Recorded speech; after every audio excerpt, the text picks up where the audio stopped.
This video has some intense scenes. It might be scary for younger viewers. Also, minor spoilers for Midsommar and Amphibia.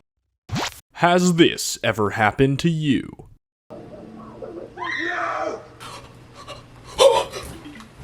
Help! I'm trying to watch the 2019 modern horror classic Midsommar, directed by Ari Aster, but it's too disturbing and has too many naked grandmas. If only there were an animated, family-friendly version with frogs in it.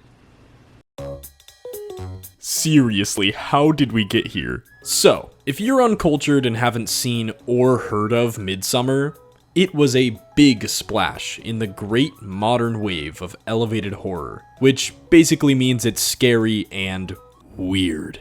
It's a cult classic, because it's a classic about cults. Amphibia, on the other hand, is a cult classic because it's got a small devoted fanbase. It's just a cute, fun Disney Channel cartoon whose main character, Anne, is literally isekai'd into a world of frog people. I know, I'm jealous too. So just imagine it. You're watching this kid's cartoon and boom! An episode that blatantly pays homage to the head-smashing Naked Grandma cult movie. This season 3 episode of Amphibia is titled The Root of And it's not limited to just a few subtle references or hidden details. Say for instance, the aforementioned head smashing in Midsommar. Oh my god, that's the head smashing hammer. First reference I've even brought up, and we're already to one of the goriest scenes in the movie. And I'm sure some will try to argue that this is just a generic cult episode, so of course there'd be some similarities. But this hammer's just the tip of the iceberg. This episode has multiple direct visual callbacks to Midsommar. It even loosely follows some of the same plot beats. So today I thought it'd just be fun to go through the parallels between them and just share how strange it is that this exists. The Root of Evil has a very typical start. It almost feels like it's reverting back to some of the weaker, more generic writing from Amphibia's first season. I just wish I could be surrounded by people who loved what I loved for a change. Like this on-the-nose setup, where Hot Pop ironically calls out the exact thing that's now very obviously going to happen.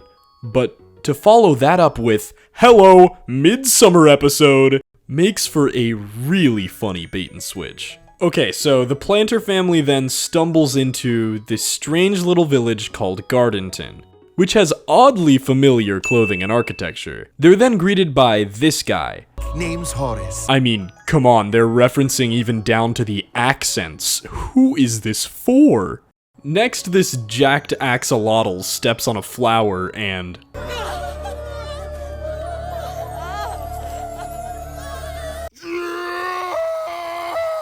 Okay, now do you believe me? Having them dramatically lose their minds over a flower being stepped on is such a funny way to do the pain-sharing scene from Midsommar. Surely that's the most obvious these references get though, right?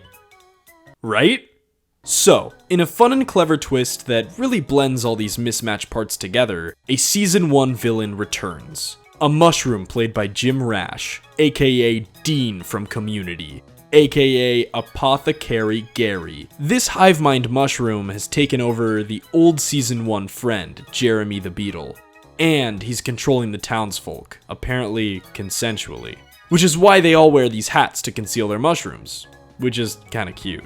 So then, the planters make a break for it, and oh my god. No they didn't. No they didn't. So in Midsommar, there's this scene where someone is found suspended in air, lungs out.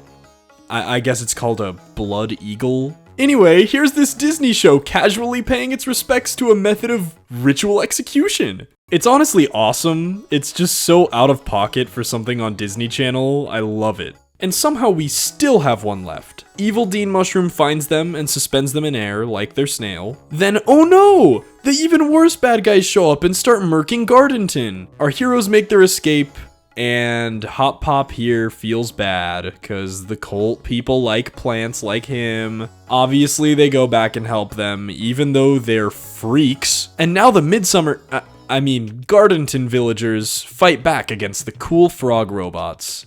Oh. Dang. They even alluded to the part where those guys get scooped and stuffed with hay like scarecrows.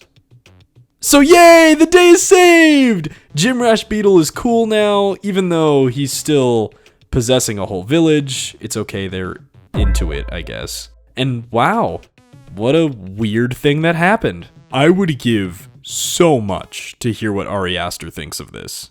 I think the main reason I wanted to make this video was because it's really cool that Midsommar's reached this level of cultural significance, that it feels like it's being referenced in the same way that a classic horror film would have been.